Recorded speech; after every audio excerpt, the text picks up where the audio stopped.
잘 지내셨어요? 오늘이 5번째 강의하는 날입니다. 지난주까지 해드린 강의는 간단히 설명하면은 신앙생활의 그 레벨 갖다가 3단계로 나눠서 설명드렸죠. 병적인, 또 건강한, 그리고 거룩한 신앙생활, 이렇게 3단계로 나눠서 설명드렸고, 제가 해드리는 강의는 이렇게 병적인 신앙생활을 하는 분들을 대상으로 하는 것이다라고 말씀드렸고, 병적인 신앙생활을 하는 분들이 가지고 있는 그 마음의 특질에 대해서 설명드렸습니다. 마음이 약하다 그랬죠. 또 아이 같다 그랬고, 굉장히 많은 갈등에 시달리는 게 마음이다라고 말씀을 드렸어요. 근데 그런 마음을 가지고 힘겨운 인생살이, 또 어떤 면에서는 힘겨운 신앙생활을 어떻게 해나가야 될 것인가, 오늘은 그 방법에 대해서 좀 설명을 드릴까 합니다.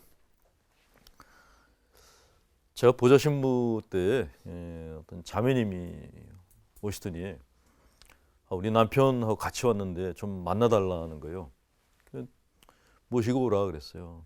그랬더니 남편이 차에서 나오려고 하질 않는데요.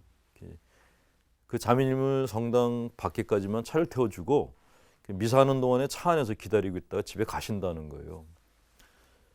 그래서 제가 이제 그 차로 갔죠. 이제 그 남편분이 나오셨는데 성당에 들어와서 뭐 커피라도 한 잔 하시죠. 그랬더니 당신 성당에 절대로 안 들어가겠다는 거예요. 그래서 왜 성당에 안 들어가시려고 그러십니까? 그랬더니 집에서 와이프가 이렇게 당신은 죄를 많이 짓고 살아가지고 성당에 나와야 된다고 매일같이 이렇게 자기를 그 잔소리를 한대요. 근데 자기는 사실 이렇게 사업을 하기 때문에 여기저기 안 가는 데가 없이 다 가서 죄를 많이 짓고 살아서 성당은 내가 나중에 나이를 아주 많이 먹고 사업에서 다 손 떼고 나면 그 다음부터 나가야지, 그렇게 마음을 먹고 있다는 겁니다. 그래서 성당이 꼭 그렇게 모든 게 다 갖춰진 다음에 나오는 것이 아니니까 오십시오. 그래도 안 된다는 거예요. 자기는 성당에 다닐 자격이 없다라고 얘기를 하셨어요. 자, 이 남편분이 갖고 있는 문제가 뭘까요? 너무 갑자기 질문을 드렸나요? 네.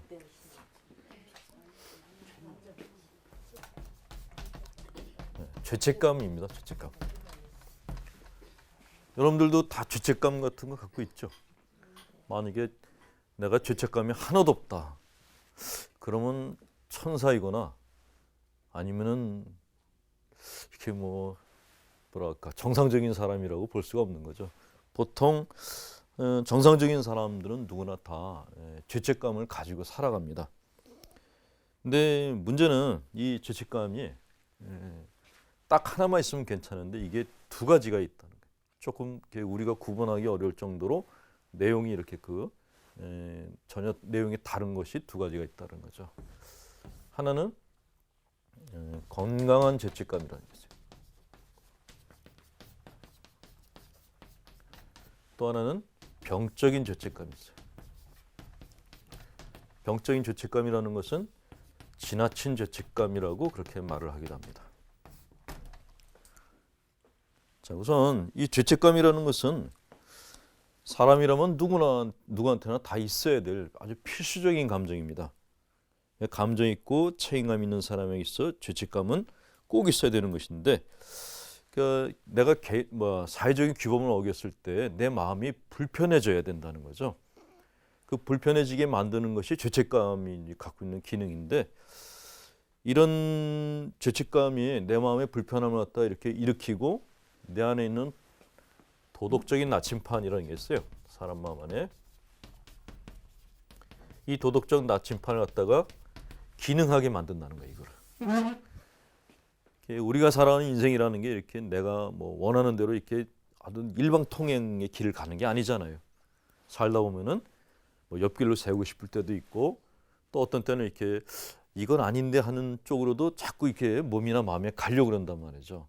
근데 그럴 때 내 마음 안에 있는 이 나침판이 그리로 가면 안 돼라고 이렇게 길을 잡아줘야 돼요. 근데 사람마다 누구나 다 이 도덕적 나침판을 갖고 있는데, 이것이 기능하게 해주는 것이 뭐냐면은 이 죄책감이라는 거죠. 이런 의미에서 죄책감은 필수적인 감정이다라고 생각합니다. 이 얘기를 합니다. 근데 우리가 죄책감을 갖고 있게 되면은 마음이 편한 거예요, 불편한 거예요? 불편하죠. 그러니까 내가 갖고 있는 죄책감이 불편한 것이기 때문에 우리는 그 죄책감을 없애기 위해서 굉장히 많은 노력을 합니다. 그러니까 아예 처음부터 죄책감이 생기지 않게 선한 삶을 살든가 아니면 죄를 짓고 난 다음에 뭔가 보상을 해가지고 내 안에 있는 죄책감을 줄이려고 그래요. 그 이유는 내가 죄책감을 갖고 있는 상태가 너무나 힘들거든요. 죄 짓고는 못 산다는 말이 바로 이 죄책감에 대한 이야기인데, 옛날에 어떤 그 굉장히 유명한 도둑님이 계셨어요. 이 사람이 너무나 이렇게 그 숨기도 잘해가지고 경찰에 계신 분들이 정말 너무나 애를 써가지고 이분을 잡았는데, 잡고 났더니 이분이 그러더래요. 이제 발 뻗고 자겠다고. 그러니까 숨어 있는 동안에 한 번도 이렇게 편한 잠을 못 잤다. 그런 얘기를 하더랍니다. 그게 바로 죄책감이에요. 내가 죄책감을 갖고 있으면은 편하게 살 수가 없어요. 그게 없어져야지만 그다음부터 편한 삶이 시작된다는 겁니다. 우리가 고해성사를 보는 이유도 사실은 내 마음 안에 있는 죄책감을 다 덜어내기 위해서 고해성사를 보는 거죠. 용서받았다라는 느낌이 들면 죄책감이 그만큼 감소가 되고 내 삶이 편안해지기 때문에 고해성사를 본다는 것입니다. 근데 지금까지 제가 설명드린 거는 이제 건강한 죄책감에 대한 것이고, 오늘 저희가 다뤄야 될 그 죄책감은 이 병적인 죄책감에 대한 것을 다루려고 합니다. 그래서 오늘 강의 제목은 뭐냐면요, 지나친 죄책감을 갖지 말라. 이런 제목으로 먼저 이야기의 시작을 해볼까 합니다. 이 죄책감이라는 것도 너무 죄책감이 없으면 문제인데, 이게 또 너무 많아도 곤란해요. 뭐 죄책감뿐만이 아니라 사람이 가지고 있는 모든 감정들은 이게 과대하게 많아도 안 되고 너무 적어도 안 됩니다. 적정량이 있어야 되는데, 죄책감이 너무 많게 되면 어떤 현상이 생기는가? 내 안에 있는 그 지각 체계가 굉장히 예민해진다라는 거예요. 자동차에 도난 방지기 설치되어 있는 차들 있죠. 제 차는 뭐 그렇게 비싼 차가 아니라서 그런 게 없는데, 조금 이렇게 좋은 차들은 이렇게 누가 문 열려 그러면 삑삑거리잖아요. 근데 이 도난 방지 시스템이 시도 때도 없이 울린다면 어떻게 될까요? 누가 건드지도 않았는데 그냥 지 혼자 막 물려대요. 밤새도록. 그렇다면 그 주인은 잠을 못 잘 겁니다. 주위 사람들도 다 저 차 왜 저러냐 그럴 거예요. 우리가 지나친 죄책감을 가졌을 때는 꼭 그 차와 비슷한 상태가 된다는 거예요. 굉장히 예민해진다는 거죠. 이것도 죄고 저것도 죄고 그런 생각이 들어서 사는 게 굉장히 힘들어지게 되고, 또 하나는 내가 하는 행동의 결과에 대해서 너무 이렇게 부정적으로 해석하게 된다는 거예요.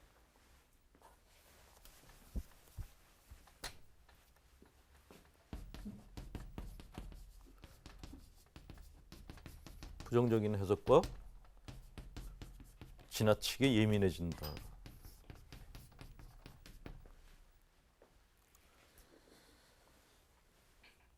사람이 가지고 있는 죄책감이 이게 합당하고 건강한 것이면은 내 삶에 도움이 되는데, 그게 아니고 부정적인 해석을 하고 지나치게 예민하면은 이거를 그 다음에 나타나는 결과가 지나친 죄의식을 갖게 된다는 거예요. 별거 아닌 일인데도 다른 사람들이 다 괜찮다고 그랬는데도 아니라고 그러는 거 아니라고. 특히 이제 그 영성체 할 때 이런 지나친 죄책감을 가진 분들은 영성체를 거의 안 하세요. 뭐 저희 본당에도 지금도 몇 분인가가 주일마다 주일 미사 때마다 뵈는데 영성체를 안 하는 분들이 계세요. 근데 그런 분들 이제 미사 끝나고 개인적으로 만나서 영성체를 왜 안 하십니까? 물으면은 정말 별거 아닌 걸 가지고 죄라고 생각하셔서 못 하시는 분들이 거의 대부분이세요. 그 중에 한 분이 이런 분이 계셨습니다. 영성체를 왜 안 하십니까? 그랬더니 죄를 지어서 못 하신대요. 무슨 죄를 지으시냐 했더니 직장 상사를 미워하신다는 거예요. 그 직장 상사를 왜 미워하시냐 했더니 그 직장 상사가 그분을 갖다 무시를 한다는 거예요. 뭘 해가도 칭찬을 안 해주고 이렇게 뭐 그게 하는 게 그 모양이냐 이런 식으로 자기를 갖다 자꾸 무시한다는 거죠. 그래서 그 직장 상사가 밉다는 겁니다. 근데 이제 거기까지 얘기를 듣고 신자가 그러시면 됩니까? 이러면은 이제 문제가 생기기 시작하는 거예요. 그러니까 그 다음부터는 이제 그분에게 이제 카운슬링을 해드려야 되는 것인데, 그렇게 그 직장 상사가 나를 무시할 때 내가 그분을 미워하는 거는 그건 정당방위입니다라고 얘기를 해줘야 돼요. 그러니까 내가 잘못한 게 없는데 상대방이 나한테 이렇게 시비를 건 거거든요. 그거에 대해서 내가 화가 나고 그분을 미워하는 감정이 생기는 것은 그건 정당방위입니다라고 얘기를 해드려요.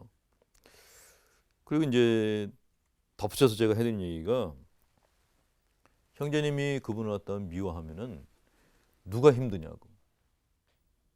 누가 힘들까요? 내가 직장 상사를 미워해요. 그러면 그 사람이 힘들까요? 미워하는 내가 힘들까요? 내가 힘들죠, 내가. 그러니까 문제는 사실 나한테 발생했고 내가 지금 힘든 겁니다. 그렇다면 당연히 자기 자신을 갖다 돌봐야 되는데, 이분은 그게 아니라 오히려 자기를 더 많이 들볶으시는 거예요. 막 야단을 치고. 그런 분들한테는 그게 뭐 큰 죄가 아니니까 영성죄를 하십시오라고 얘기도 잘 안 들으세요. 그래서 제가 나중에는 이제 이런 말씀 드려요. 형제님이 그분을 미워하시는데, 미워하셔가지고 그 직장 상사분이 다치거나 죽었나요? 사람을 미워한다고 죽나요? 안 죽죠. 그러니까 사람이 만약에 내가 저 사람을 미워해가지고 사람이 크게 다쳤다, 죽었다, 그러면 그건 대죄입니다. 근데 그게 아니고 그분은 멀쩡해요. 나만 힘들어. 그런 죄가 아니고 내가 심리적으로 문제가 생긴 거니까 내 안에 있는 분노 해소를 하셔야 됩니다 라고 설명을 드립니다. 근데도 그게 아니라는 거예요. 제가 설명한 게 맞지가 않고, 당신이 가지고 있는 죄책감은 이거는 마땅히 벌받아야 될 죄책감이다, 그렇게 얘기를 하십니다. 그런 분들은 참 어떻게 도움을 드리기가 참 어려워요. 근데 사람이 가지고 있는 이런 병적인 죄책감은 왜 생겼는가?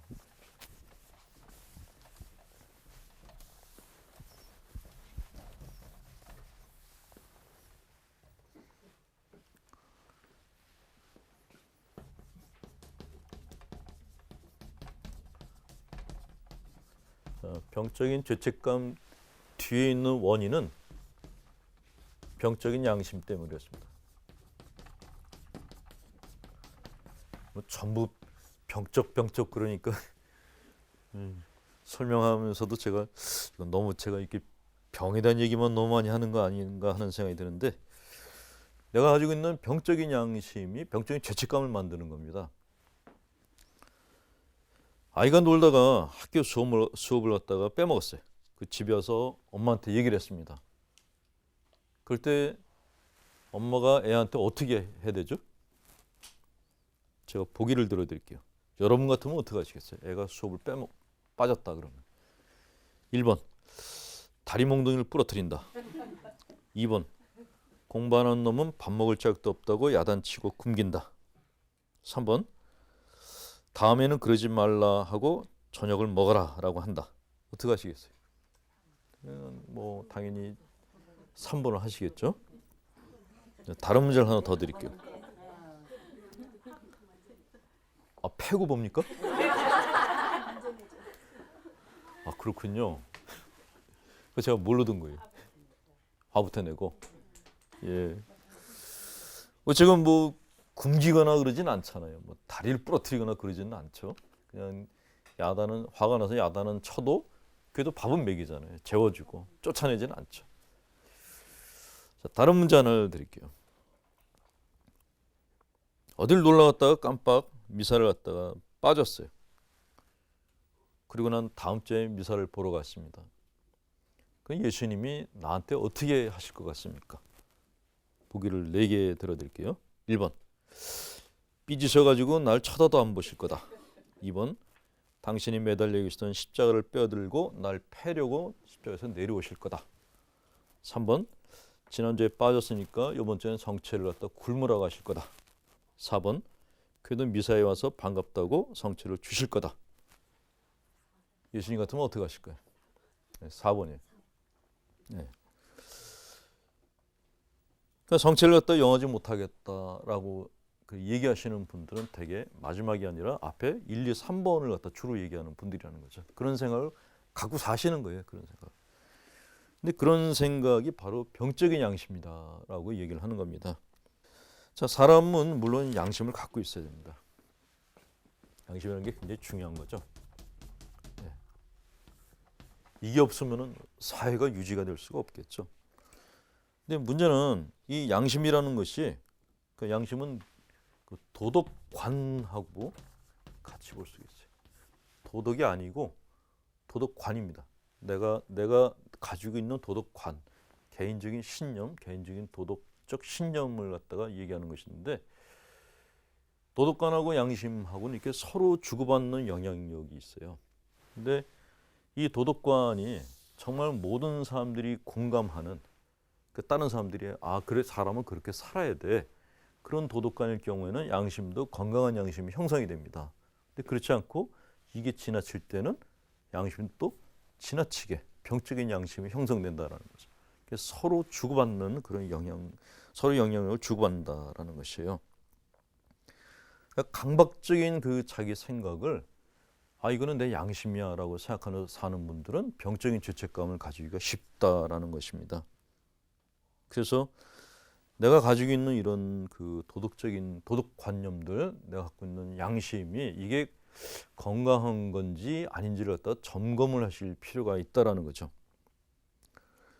자, 이런 점검이 없이 그냥 살게 되면 어떤 결과가 생기는가? 이 병적인 양심을 가진 분들의 특징이 또 뭐냐면은 지나치게 착합니다.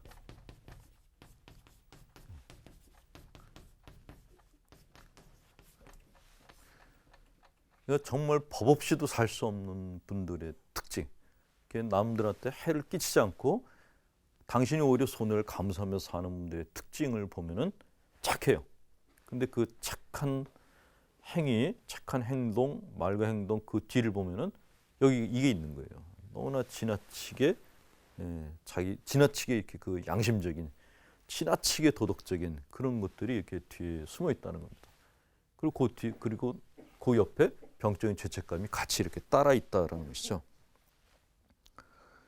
자, 이렇게 병적인 양심을 가진 분들은 공격적인 성격 장애를 가진 분들의 밥입니다.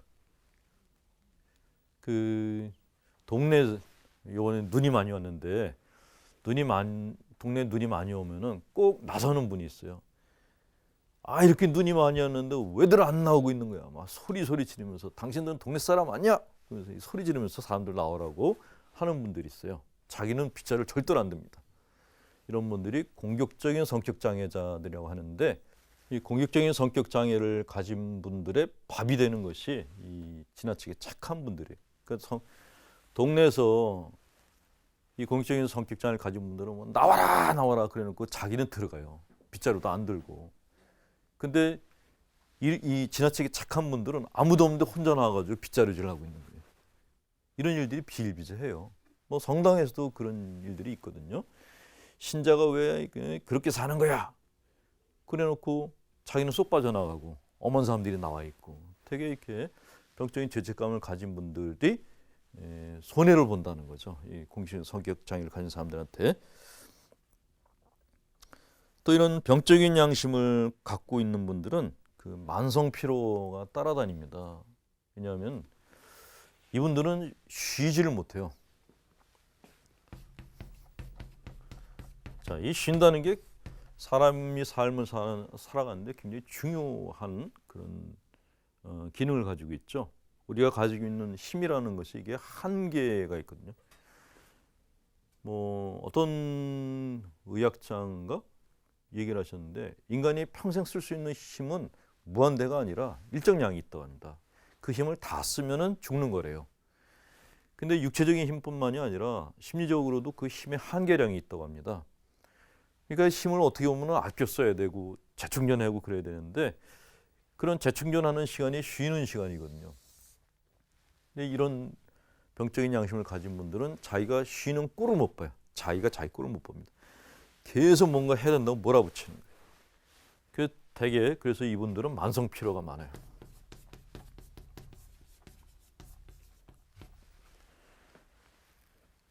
그 동네 사람들의 밥이 되기도 하고 자기 자신은 피곤하기도 하고 그런 것이 병적인 양심을 가진 분들의 삶인데 이분들이 왜 이렇게 병적인 양심을 가지게 됐는가? 그 원인은 사실은 어렸을 때 부모님한테 무슨 얘기를 듣고 자랐냐에 의해서 건강한 양심이 형성되기도 하고 병적인 양심이 형성되기도 한다고 그렇게 얘기를 합니다. 그러니까 어린 시절 교육이 굉장히 중요하다라는 것이죠. 제가 처음에도 그림을 그려서 설명드렸지만은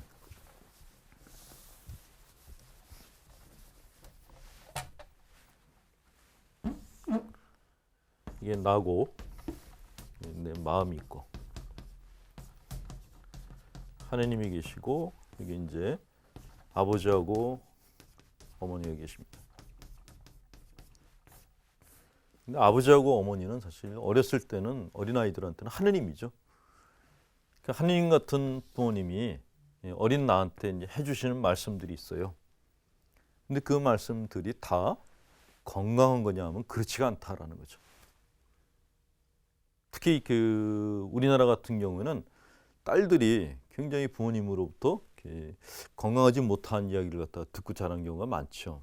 지금 세대들은 안 그렇지만 뭐 연세가 좀 드신 분들은 뭐라 그러죠? 암탉이 울면 집안이 망한다.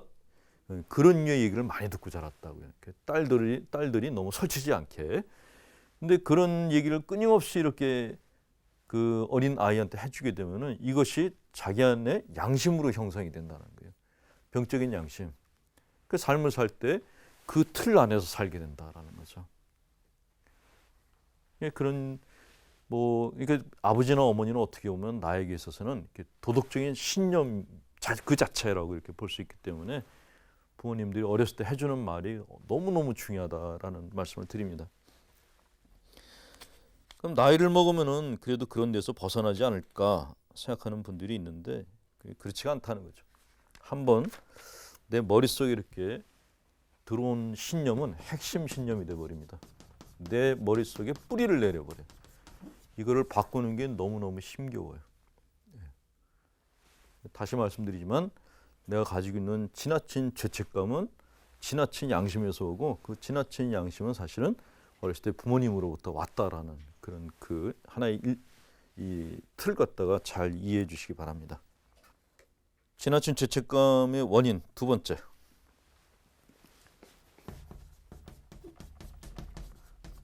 무의식적 교만에서 비롯된다. 조금 어려운 얘기예요. 심리학자인 융이라는 사람이 이런 말을 했어요. 죄책감은 교만에서 온다. 왜냐? 어떤 이슈 중에 한쪽을 택해서 그쪽이 항상 옳다는 확신을 하기 때문이다. 이런 편향성은 종교적인 삶에 심각한 장애가 된다라고 설명을 했습니다. 조금 쉽게 설명드리면요. 그 신자분들이 하는 기도 중에 오상기도라는 게 있어요. 예수님께서 입으신 5가지 상처를 묵상하면서 자기 성찰을 하는 그런 기도가 오상기도입니다. 근데 이 오상기도를 하시는 분들이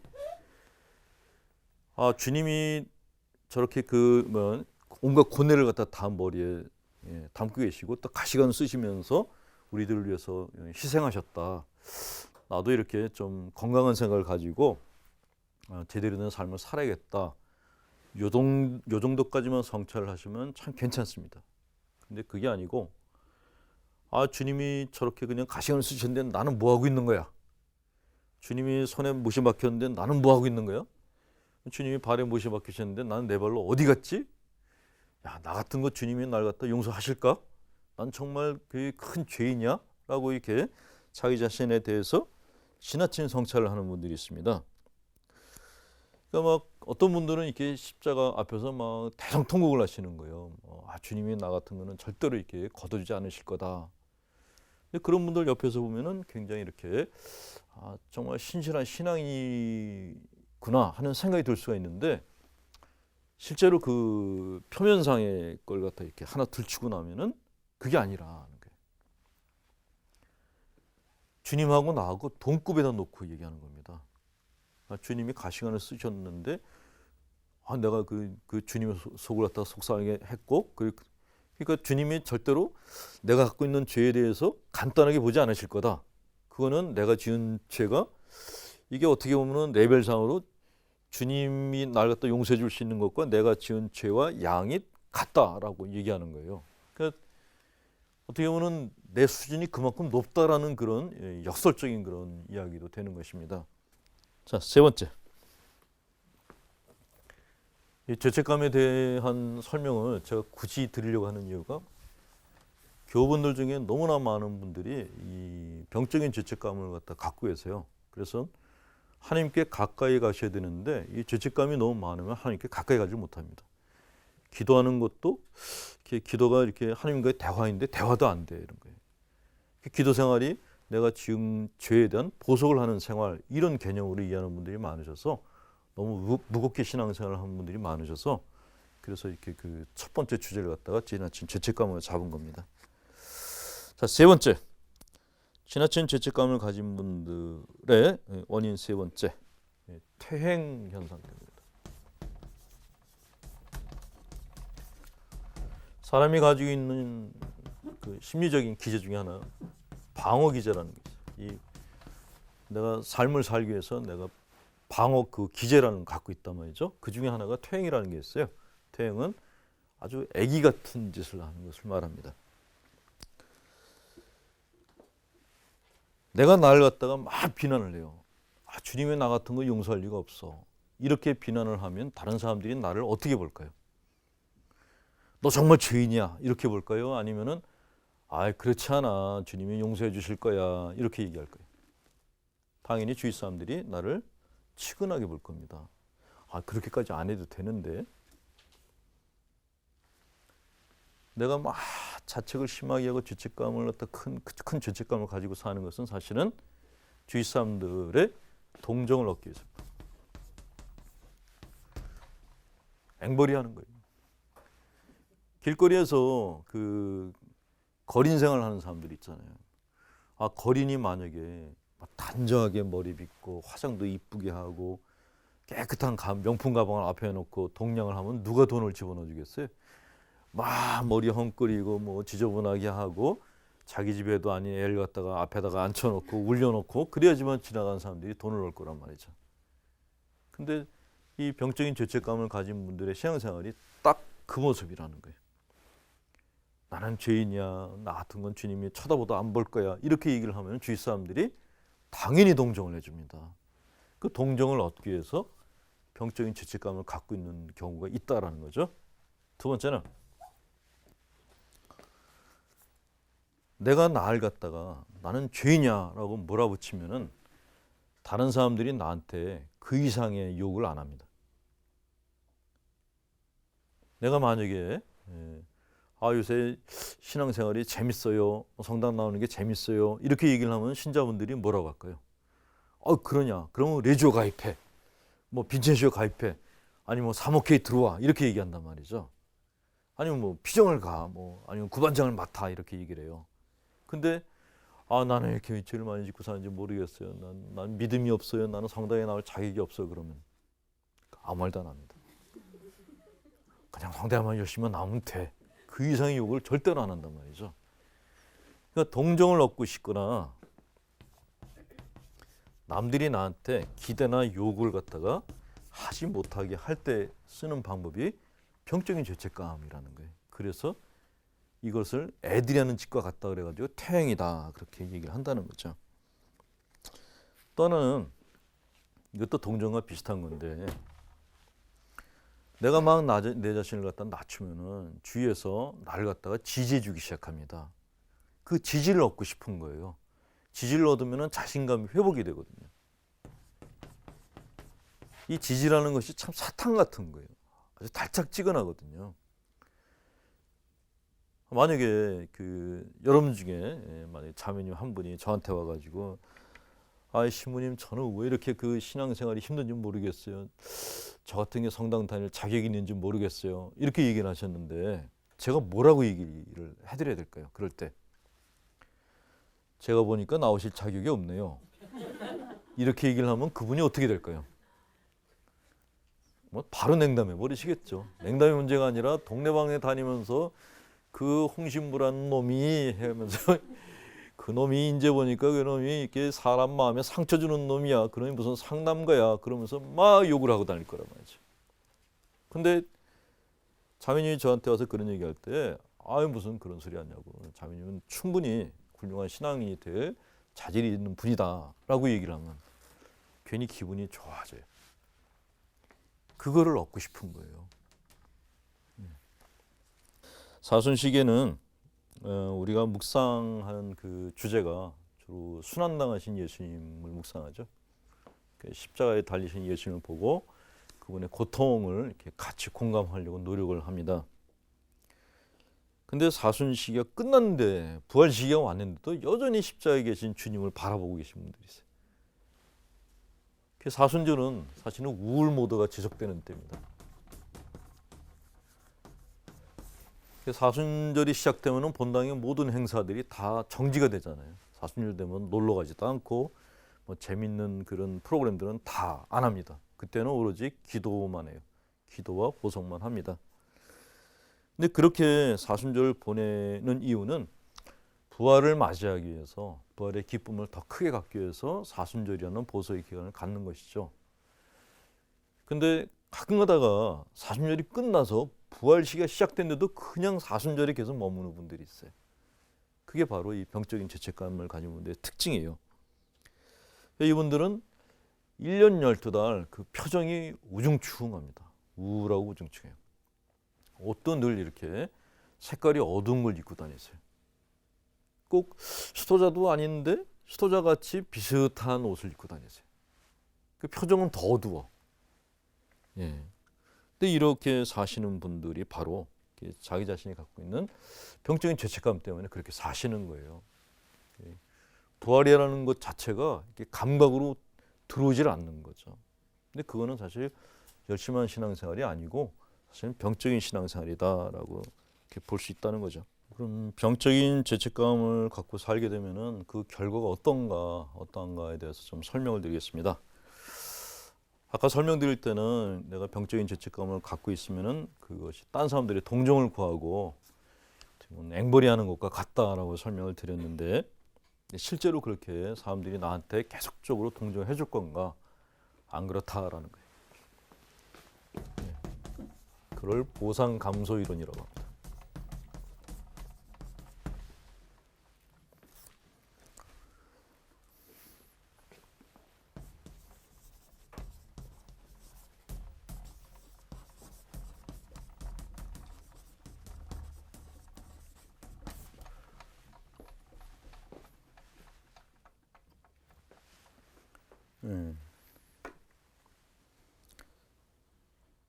제가 강의를 하러 다닐 때 가끔가다 이제 여기는 영어로 썼는데 히라보나 라틴어를 쓸 경우가 있어요. 근데 듣는 분들이 이렇게 좀 수준이 높을 때 한글로만 하면은 은근히 이렇게 강사가 수준이 별로 아니네. 예. 재밌는 얘기를 많이 해드리면은 강의가 왜 만담만 하지? 그런 생각을 가질 수가 있습니다. 그럴 때 이제 내가 그렇게 만만히 볼 사람이 아니야 이런 걸 알려주기 위해서는 라틴어나 히라보를 쓰는 거예요. 근데 라틴어 히라보를 또 공부한 분들이 있으니까 정자로 안 쓰고 이렇게 갈겼어요. 자, 보상감소 이론이라고 하는 건 내가 보상을 갖다가 받기 위해서 그런 병적인 죄책감을 갖고 사는데 실상은 보상이 많아지는 게 아니라 오히려 보상이 감소된다라는 그런 이론입니다. 아까 제가 그 처녀 얘기를 해드렸습니다마는 내가 그냥 계속해서 나는 죄인이냐, 나는 정말 주님이 날 사랑할 리가 없어 이렇게 울고불고 다니면은 주위 사람들이 나를 보면서 편안한 느낌을 가질 수가 없다라는 거예요. 짜증난다는 거죠. 같이 있게 되면은 부정적인 감정이 이게 전염이 돼요. 뭐 우리가 신종플루 때문에 누가 전철 안에서 기침만 하면 다 도망간다 그러잖아요, 요새. 근데 그렇게 그 몸에서 드러나는 병들이 전염이 될까봐 누가 병자라 그러면 다 도망가 버리는데, 도망가지 않고 옆에 있게 되면 이제 전염병에 같이 걸리는 거죠. 근데 심리적으로 내가 부정적인 감정을 갖고 있으면 이것도 전염성이 있어가지고 퍼집니다. 그러니까 뭐 예를 들어서 집안에 이제 우울한 엄마가 있잖아요. 애들도 우울해져요. 이렇게 전염이 돼가지고 감정이. 이 감정이 전염이 된다는 거에 대해서 사실은 우리는 굉장히 이렇게 감지를 잘 못하고 있어요. 근데 전염병보다도 더 빨리 전염이 되는 게 감정입니다. 예컨대 제가 만약에 이제 여러분들하고 이렇게 얘기를 주고받는데, 만약에 제가 재밌게 얘기를 하다 말고 근데 우리가 이렇게 살아서야 되겠습니까 하면서 막 인상을 쓰고 그러면은 여러분들도 같이 인상을 쓰기 시작합니다. 제 안에 있는 분노가 여러분들한테도 전염이 돼 버리는 거예요. 마찬가지로 내가 내 마음 안에 병적인 죄책감을 갖고 살게 되면은 그게 옆 사람한테도 똑같이 전달이 되고 전염을 시켜버려요. 그러니까 이렇게 전염이 되니까 당연히 이런 감정을 갖고 사는 사람들 갖다 전염병 환자처럼 기피를 하게 된다는 거죠. 안 만난다는 거예요. 그 사람이 나한테 전화해가지고 뭐 내가 밥 사줄게, 나 좀 만나줘 그래도 절대로 안 만난다는 거죠. 내가 밥을 갖다 같이 맛있게 먹을 수 있는 사람은 일단은 사는 게 즐거운 사람이어야 돼요. 유쾌한 그런 기분으로 사는 사람하고 밥을 먹어야지 밥이 맛있지. 밥 먹는 자리에서 또 나는 죄인이에요 뭐 이렇게 울고불고 그러면 밥맛이 없죠. 예. 또 하나는 전염이 되는 게 하나 있고, 옆에 있는 사람들이 에너지 소모가 많아져. 이 사람이 울고 있는데 그냥 둘 수 없잖아요. 달래줘야 되잖아요. 근데 남이 우는데 그 옆에서 달래주는 거 그거 쉬운 일 아닙니다. 절대로. 힘들어요. 우는 사람은 덜 힘들어요. 우는 사람, 달래주는 사람이 힘들어요. 가끔 가다가 그 공원 벤치에서 처녀 총각애가 이렇게 앉아서 데이트하는 거 보는데, 어떤 커플은 여자애가 막 울고 있는데 남자애가 달래주는 거 볼 때가 있어요. 달래주는 게 한 10분 정도 이내면은 해줄만 하죠. 근데 만약에 그 처녀애가 3시간, 4시간 울어제낀다면 어떻게 될까요? 그거 달래주다가 그 총각애가 먼저 죽을 겁니다. 피곤해가지고. 병적인 죄책감을 갖고 사는 분들은 주위 사람들을 에너지 소모를 하게끔 만든다라는 거죠. 그런 분들은 또 할 줄 아는 게 자기를 자책하는 것밖에 없어요. 뭘 할 줄 아는 게 없어요. 당연히 다른 사람한테 줄 게 없어요. 주위 사람들은 이 사람하고 만나봐야 내 시간 버려, 내 몸 버려, 얻는 거 하나도 없어. 그럼 당연히 그 사람을 기피하게 된다라는 거죠. 안 만난다는 거예요. 그래서 병적인 죄책감을 갖고 살면은 보상이 감소된다라고 얘기를 하는 겁니다. 비슷한 얘기로